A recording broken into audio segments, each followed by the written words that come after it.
Assalamualaikum warahmatullahi wabarakatuh. Perkenalkan, nama saya Rahen Abdul Aziz dengan NIM 2419 1020 1066. Dan rekan saya Chelsea Ferdian Yurbriansa dengan NIM 241910201103. kami di sini akan membahas 3 topik mengenai permasalahan teknologi di Indonesia. Topik yang pertama, kesenjangan digital dan solusi yang diterapkan di Indonesia, akan dibahas oleh rekan saya.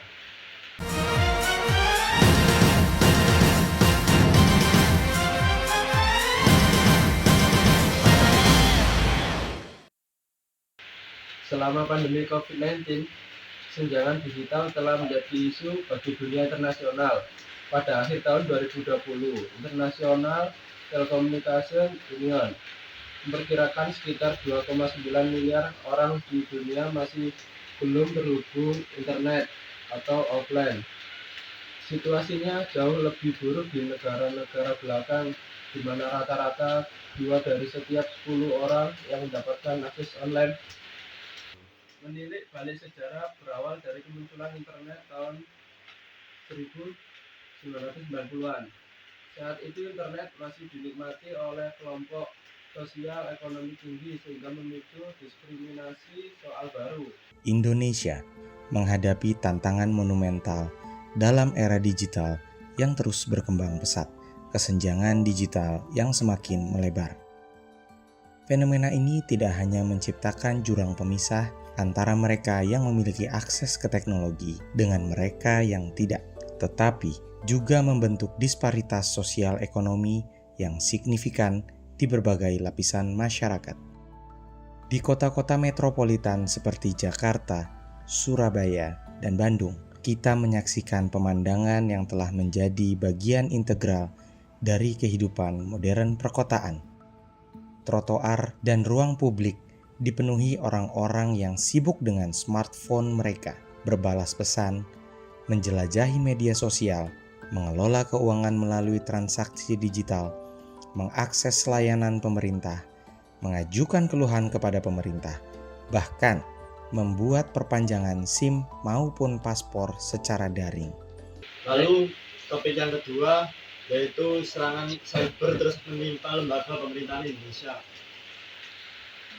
Dalam beberapa tahun terakhir, berbagai peretasan telah berulang kali menimpa sejumlah lembaga dan birokrasi di Indonesia. Pada tahun 2021, situs Badan Cyber dan Sandi Negara yang beralamat di www.pusmanas.bssn.go.id mengalami peretasan device berupa perubahan halaman muka. Setahun kemudian, pada 2022, Indonesia dihebohkan dengan akun Bjorka yang berhasil meretas situs-situs lembaga pemerintahan dan menjual data-data di dalamnya. Antara lain Komisi Pemilihan Umum, Badan Penyelenggara Jaminan Sosial atau BPJS, Ketenagakerjaan, hingga surat menyurat dari Badan Intelijen Negara dengan label rahasia. Akibatnya, data registrasi kesehatan, telepon genggam, dan kependudukan masyarakat tersebar di darknet. Tak berhenti di situ, tahun 2023, giliran PT Bank Syariah Indonesia atau BSI yang menjadi korban. Pemirsa, pasca terganggunya layanan Bank Syariah Indonesia akibat serangan cyber, DPR menyoroti pengawasan keamanan cyber perbankan yang dilakukan oleh OJK. DPR pun meminta OJK untuk serius mengawasi keamanan cyber demi menjamin perlindungan data masyarakat.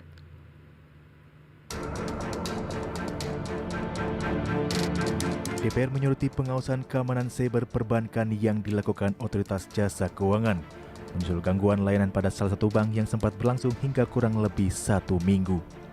Anggota Komisi 11 lainnya, Vera Febianti, menyinggung soal error berhari-hari layanan perbankan salah satu bank syariah di Indonesia. Ia meminta perbankan tidak hanya memikirkan soal inovasi teknologi, tetapi juga memperhatikan pemeliharaan dan pengawasan terhadap inovasi tersebut.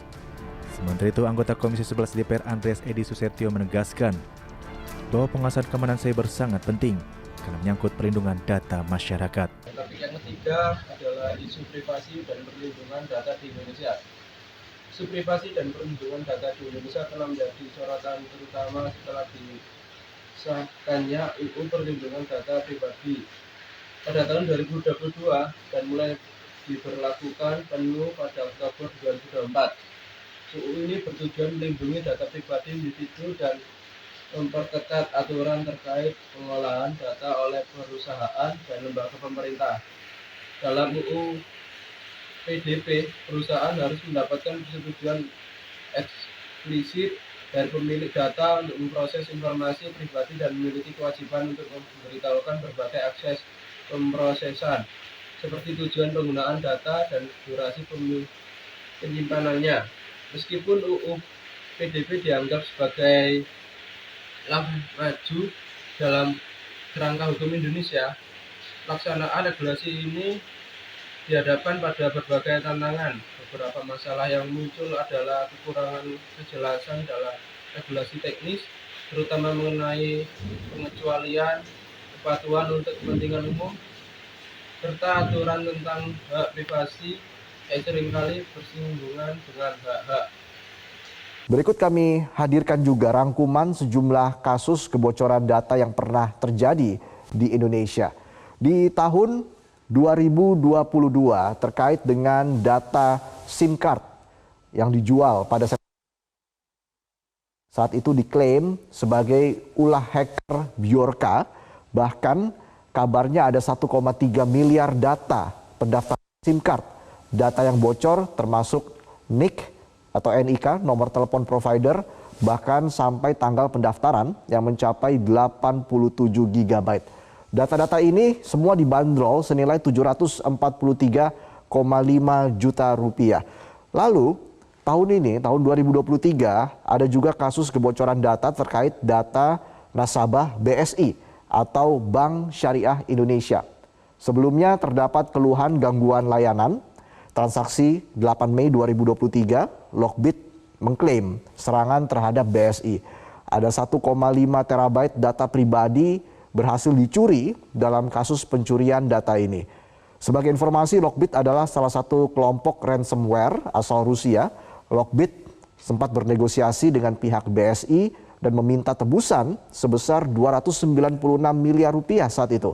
Karena tak kunjung ditebus, Lockbit menyebarkan data tersebut di pasar gelap pada 16 Mei 2023.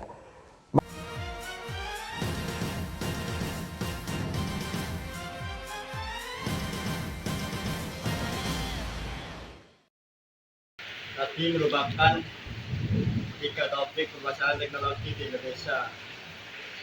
Jadi saya Rayhan Abdul Aziz dan rekan saya Terus pamit undur diri. Wassalamualaikum warahmatullahi wabarakatuh.